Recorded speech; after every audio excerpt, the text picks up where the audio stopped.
কতখানি নিজের পরকালের জন্য বা মৃত্যুর জন্য প্রস্তুত আছেন। আমরা দুনিয়ার বুকে এমন ভাবে বাঁচি যেন আমরা মরবই না। আমরা দুনিয়ার বুকে এমন ভাবে চলাফেরা করি মনে হয় যে দুনিয়াই আমাদের সবকিছু।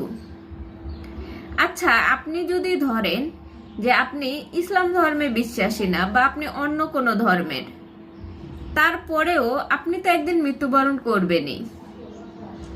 আপনার কি এটুকু ভয় লাগে না যে আমার মৃত্যুর পরে আসলে আমার কি হবে? আমার মৃত্যুর আগে আমি কি ছিলাম এবং আমার মৃত্যুর পরে কি হবে? এই জিনিসটা একবার চিন্তা করতে পারেন না? আচ্ছা, ধরেন যে আপনি মৃত্যুর পরে চিন্তা করবেন না, আপনি বেঁচে থাকার জন্য চিন্তা করেন। আপনি এই যে দুনিয়া দুনিয়া করতেছেন এবং দুনিয়ার জন্য জান জীবন দিয়ে ফেলতেছেন, এই দুনিয়াতে